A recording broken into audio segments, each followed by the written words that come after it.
Welcome to the AI Chat Podcast. I'm your host, Jaden Schaefer. Today on the podcast, we have the pleasure of being joined by Conor Jensen, who is a technology, AI, and strategy executive who currently leads the field CDO team at Dataiku, a platform designed to build, deploy, and manage data and AI projects. With a really diverse background that spans from being a barista, an archery instructor, to an Air Force weather forecaster and insurance actuary, Conor brings a really unique perspective to the world of AI. So when he's not helping companies navigate their AI journeys, he enjoys spending time with his wife, 7 children, and a small flock of ducks and a very fancy goose on the outskirts of Chicago. Welcome to the show, Conor. Did I sum that up right? Am I correct in your intro there? It's a weird intro when I listened to it, but you hit the high points. Thank you, Jaden. Super excited to be here. Have you ever wanted to start your own podcast? I record and publish podcasts on a platform called Spotify for Podcasters, and I absolutely love it. Essentially, you can upload from your phone or computer, and it distributes to every platform that plays podcasts. They support video podcasts, and you can make money on the platform with ads or even podcast subscriptions, something that has made my life so much easier as a podcaster. So if you're interested, I highly recommend you give it a try. You can download the Spotify for Podcast app,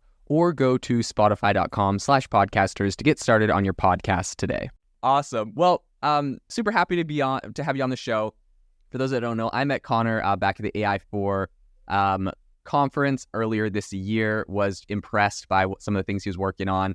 Really solid guy and a visionary in the AI space. So excited to pick your brain, get some of your insights. What I would be curious on from your perspective, kind of to kick this off, tell us a little bit about like your background and your journey, right? So obviously we got archery instructor, we got Air Force, we got all these different areas. What brought you, I guess, what was your interest there? But like, what really brought you to technology? What brought you to AI? Sure. So, to not go too deep into it, but I've sort of been, I like to switch fields. I like to learn and sort of continually be challenged, right? My sort of like meandering path through my background sort of clearly shows that. But I've always been a big fan of sort of math and analytics and applied side of things. So other than sort of my post-college dropout dirtbag years, which is, when I did a lot of the, weirder, more esoteric stuff, I joined the Air Force and I started as a meteorologist there, very much an applied science side of thing, right? Using models, using data, making forecasts, and, had enough of sort of a sciencey and math bit that, that really sort of like me, right? Like we weren't the ones building the models. It's not like we were guys working at like, the research stations, things like that. But that sort of has shaped a lot of what I've done since then. I went back to school, actually got a degree in mathematics, ended up in insurance after, sort of spending some more time in the retail and Starbucks. So I kind of wandered around, but always with that idea of like how we're going to use data, how we're going to make better decisions. And was lucky to be at an insurance company now almost 12 years ago. That was, I think, early on in saying, hey, how are we going to use data science and sort of this emerging field coming out of the tech industries to change how we do business. And insurance is really an interesting space to have done that because insurance has, a long history of using data to make decisions, right? Actuarial science, sort of like precursors of statistics, right? So totally. In one regard, you could almost look at them as like one of the like OG data science fields. But yep, I'd totally see that. But it's also been doing things the same way for a long time. And it does that because they work, but it also then has, some reticence to move into new and different things. And so it was really cool to be at a place that had both a long history of using data, but then also enormous amounts of opportunity in changing how they can do that. And so I was obviously coming at it from working in the business, working as an actuary, more the analytics side. And really was lucky. Didn't always feel that way at the time as we were building an on-prem Hadoop cluster to do all this stuff and realizing how hard the tech was, especially at a non-tech company, right? You're dealing with IT outsourced to contractors to do the work and everything. And like the tech side ended up being sort of like the biggest challenge. And so I kind of got put on that. Now, I won't say against my will, but sort of against where I would like to spend my time, which is with the business and working on the projects, but got stuck on the tech side.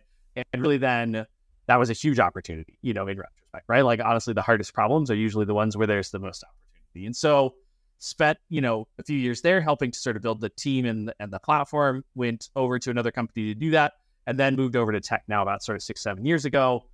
really to focus on working with sort of my former peers in the sort of like those non-core tech industries, especially, but any company that's really sort of trying to change what they do to make data science, AI, whatever the sort of how we're describing it at the moment, a stronger fabric of their business, right? Because if you don't start with data as that sort of core asset from the beginning, which most companies, have been around long enough to not have done that, right? It's a big culture and strategy change, stuff like that. So that's sort of where I've now been lucky to focus and do across industries and companies of different maturity and stuff. And so it's been a weird journey to get here in some respects, but it's a blast, so I can't complain. This episode is brought to you by Shopify. That's the sound of switching your business to Shopify, the global commerce platform that supercharges your selling. Harness the best converting checkout and same intuitive features, trusted apps, and powerful analytics used by the world's leading brands. Stop leaving sales on the table. Discover why millions trust Shopify to build, grow, and run their business. Sign up today for your $1 per month trial period at shopify.com/tech23.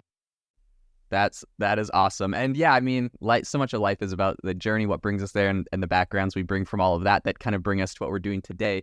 Talk to me about how you started working. You've been there for a number of years at Dataiku. Mm-hmm. Tell me about how you started working there, and maybe, I guess, for people that don't know, tell them a little bit about Dataiku and what problem they're currently solving for customers. Sure. And so to talk sort of real quick about Dataiku is an analytics workbench, right? And so it is designed to be a single source for building data products, regardless of complexity. So sort of that from your most basic things, just doing, data pipelines to feed a BI dashboard or a report or something, all the way through to leveraging the latest and greatest technology of, deep learning or generative AI or whatever we're talking about 2 years from now.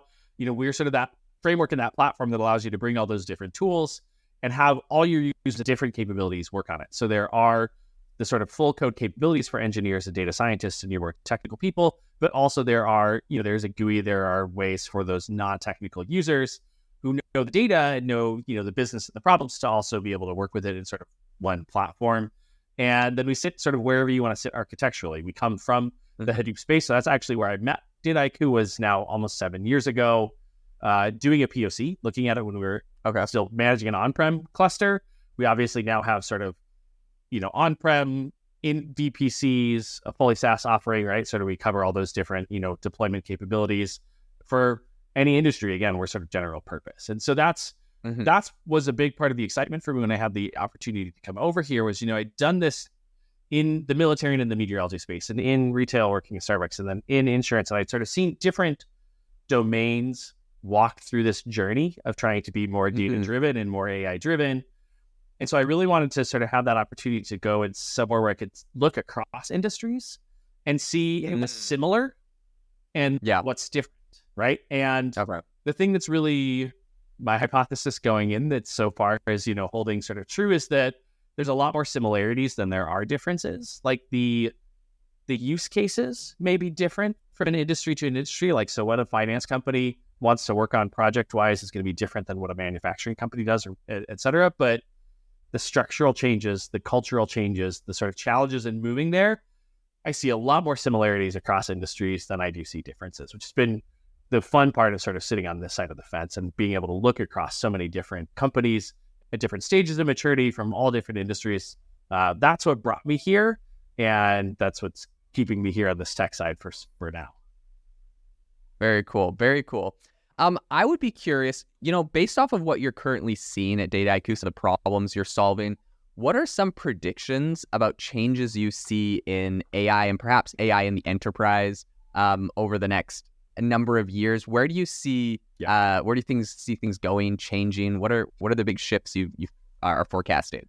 So the biggest one for me probably really comes down to sort of who is doing this at enterprises, right? There's still, and for a long time, there was that sort of barrier to entry of working with, large scale data, working with predictions of such, of having to have the programming skills to be able to work with it. Whether it was, going back to sort of days of using SAS and, things like, like the various tools that IBM had created and things like that, where you had to go to the tool that did it and it required some level of sort of coding or expertise, through to R and Python and whatever. And so, for the last 10 years, anytime you hear somebody say, hey, I want to get into data science, what do I want to do? What do I have to do? And it's, go learn R or go learn Python or go, learn some tool. And I think that's going to continue to sort of fade away. And, for me, there are still problems where that actually you need to have that scale of the data, or it's streaming, or it's things like that, where you need to have those skill sets. But I think as we continue to lower the barrier to entry to working with larger sets of data, to working with more complex sort of algorithmic and analytical approaches, that knowledge of the data and that knowledge of the domain and the problems to solve continues to become more important. And we make it easier for those folks that are in the business making decisions today, or are, across companies, and you get them into this world and making these decisions without having to be a programmer themselves, right? And then I think that's the second part that really starts to change, is I think companies will start to change how they hire and how they train across, or should say the more successful companies will change how they hire and how they think about bringing people into the organization. One of the questions I always love to ask a company when they're sort of talking about, well, we want to be more AI driven, right? Is what is that? What does that mean? How does that change, right? And, it's not just hire a bunch of data scientists that are going to, sit off onto the side making projects that, they throw over the fence. And, we've all sort of seen the challenges of getting things deployed and everything.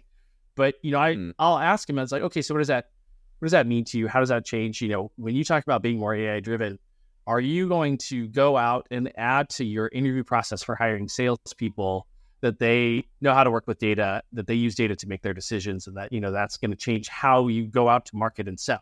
Are you hiring HR people, your people managers, with what is their viewpoint on, leveraging data science tools, things like, like a churn prediction risk or employee, flight risk, things like that, right? Like, and if the answer is more often than not, especially when you're talking to sort of those business leaders, is like, oh no, that's weird. Why would I ask a salesperson how good they are working with data, right? But that's right.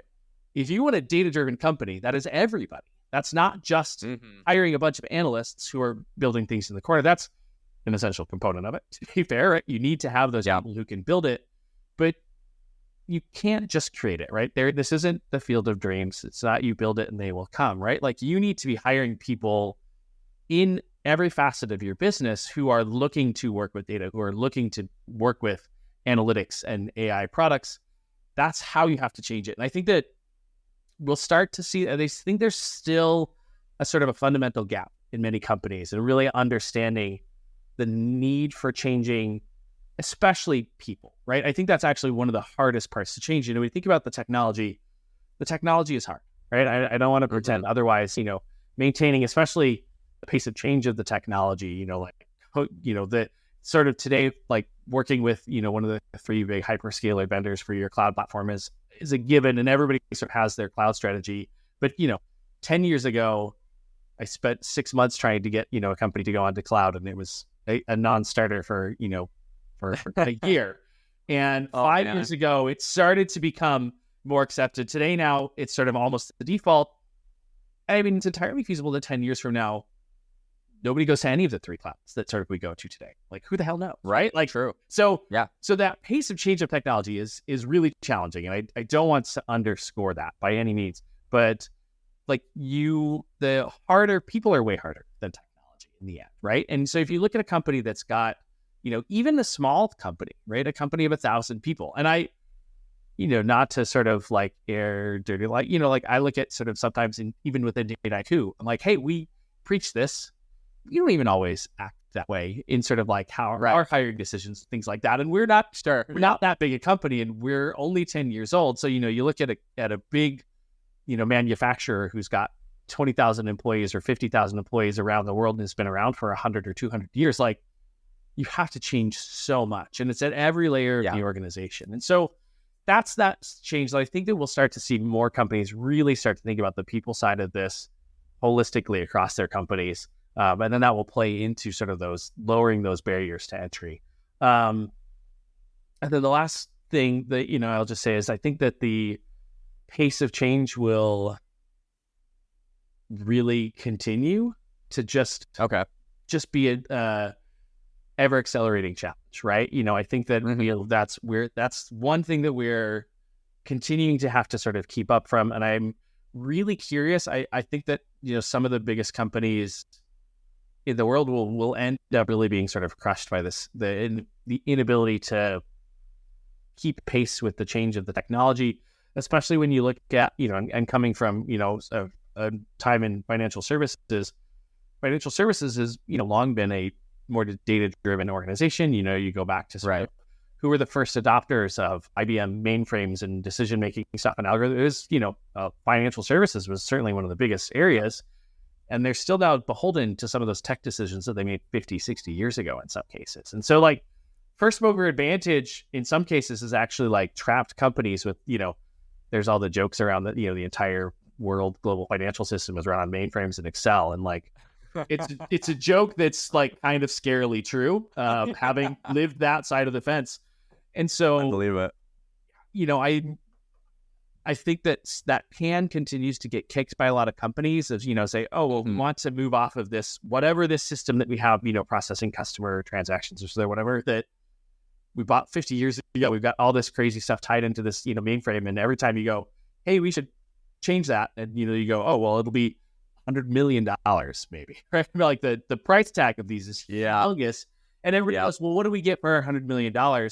And the answer is usually, well, the same thing you have today, just not on 50-year-old technology. And so then everybody says like, well, okay, well, then why are we going to go spend this like tens or sometimes, $100 million or more dollars to make that change? Well, the Southwest Airlines example earlier this year where they sort of had their computer system go down, and it was precisely that. It was just an old system and shit breaks and it broke and it cost them tens of millions of dollars in, a span of hours because of that. Yeah. And I think we're going to see a couple more examples like that where big companies, older companies who've got this sort of technology really have big data system failures. And it's going to force the hand of some of the, these companies that have just, hey, we all understand market forces. We all understand this making quarterly returns and stuff. And it's hard to go to the market and say, hey, we're going to eat hundreds of millions of dollars, in costs over the next 3 to 5 years for almost nothing, right? Essentially risk mitigation. Nobody wants to do that. And no CEO wants to go to the board and say like, hey, we're taking this giant chunk of change out of our profits or out of our returns to shareholders or whatever for the next few years. But like, it's going to happen and it's going to have to happen soon. And so that's one that I'm really sort of like spectating. I'm like, ooh, like who is this going to happen to? Because it's like, I couldn't tell you there because most companies have this risk out there, right? So it's a scary. That's such an interesting thought, but it's totally true. Like there's so much archaic tech out there. There's people tied into it. And like you said, right now, we're just seeing like this rapid change, this rapid advancement of AI. Everyone's got to get like on the newest thing as fast as possible. And maybe by kicking the can down the road for the last 20 years, these people have put themselves in a really bad spot. Like maybe, like you mentioned, of course, Southwest Airlines, the whole system goes down. Of course, they're going to feel the pain from that. But maybe like that's not the only pain people are feeling as a system failure. Maybe the other pain is like they don't adapt as fast, and like that's the system failure, right? It's like their lack of adapting quick enough, they're going to get beat by a competitor and like lose market share very quickly. It's like such a tricky question because you can be the first mover, like, hey, there's something new, and then spend 5 years chasing a technology that dies, like MapR or something like that, right? Like you can build on things that then end up not working out in the long run, and so there's this sort of like weird sweet side of saying, okay, we're not the first movers, but we're not the laggards. Like, how do you sort of keep pace with that, change of technology? It's a real struggle. It really, really is. And, I think that I'm actually one potential change, which I've started to see in some companies that I actually am curious to see if this continues to accelerate, is sort of IT as an organization moving sort of a little back to like its roots a little bit. It really sort of over the last couple of decades at least, and probably even longer, we've seen IT become much more of an organization that just manages software that it buys from other places, and most of that through outsourcing, right? Where companies don't have internal engineering talent anymore in most cases, these bigger companies.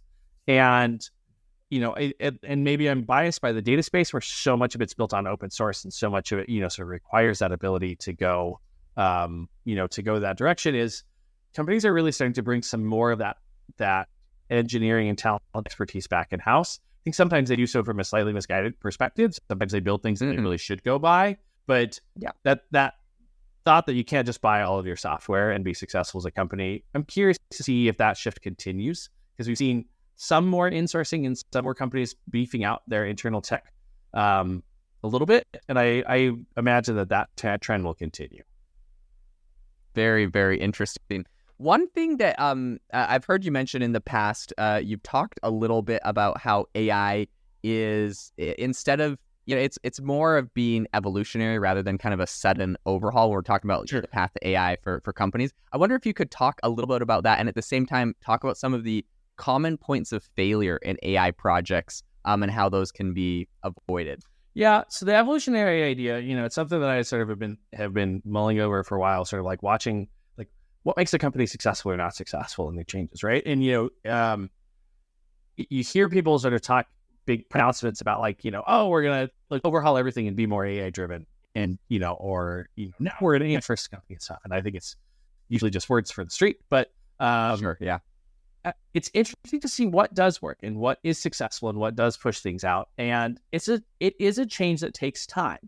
Every organization is going to have sort of their different pace at which they can move that, but you can't just turn over, and again, even a company at our scale with, 1,200, 1,300 people, like it takes us time to move and change things, let alone big companies with decades of history and, tens of thousands of employees. And so making these changes, you have to be really committed to the iterative process that it takes to go and do that. And I think that that's one of the things that I've sort of seen where companies, from a strategic perspective, fail the most is they try something, it doesn't work out, and a year later they're, sort of carve off a whole team or sort of start from scratch again. And I think that we're too quick in most cases to sort of just give up on a path and say that didn't work, or the opposite of just put our heads in the sand and keep going. Because we said this is the way that we're going to go, and we're just going to keep going. Right. That way. And I remember talking with, someone, a former colleague, where we're having a conversation about sort of like the hiring patterns, right? And I worked there and hired a bunch of people and worked with this person and sort of said, here's how I think about hiring. Look at these different profiles and sort of like, here's how I've sort of adjusted my thinking. Like, how are you guys doing things differently now? It's been like 5 years since we've worked together. They're just like, I hire the exact same way we always have. And I was sort of like, a little sort of like taken aback, like, okay, that made sense 5 years ago, 6 years ago when we tried it. And it, it didn't work.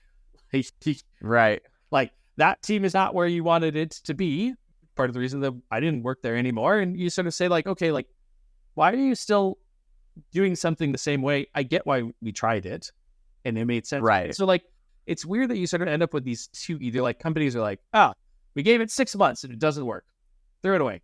Or, 5 years later, you're still trying the same thing. And it's like, you have to be willing to try and give something enough time. And I think that like coming up with, what is your exit strategy? Like, when do you say no?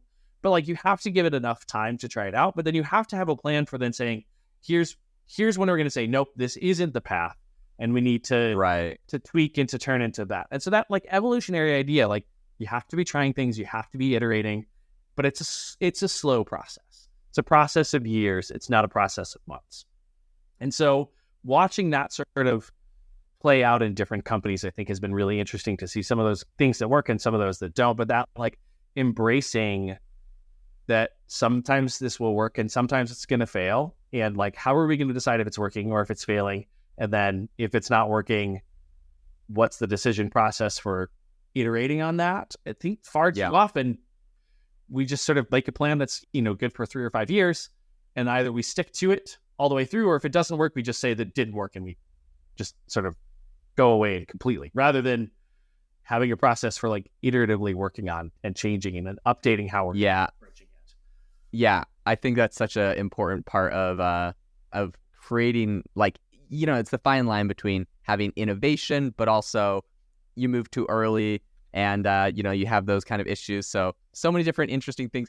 Conor, thank you so much for sharing your insights with us today. It's been amazing having you on the podcast. If people want to get in contact with you or find out about some of the things you guys are working on at Dataiku, what's the best way for them to, contact you or learn more? So I'm easy to find on LinkedIn is probably the easiest way to just get a hold of me, Conor Jensen, Dataiku on LinkedIn.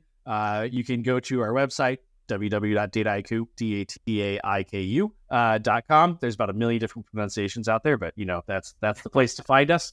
I've been hoping I did it right, but okay. There's more. As a global company, there's a lot of variations. So there's a lot of right answers, I guess I'll put it that way. So the website, hit me up on LinkedIn if you'd like to dig in more. At the website, we've got a lot of our sort of like where we've focused in different industries or, different technologies looking at like generative AI or pieces like that. So, please feel free to reach out. Always happy to go deeper on these topics. And thanks for having me because I really enjoyed the conversation, Jaden. Thanks so much, Conor. And to the listener, thanks so much for tuning in to the AI Chat podcast. Make sure to rate us wherever you get your podcasts and have an amazing rest of your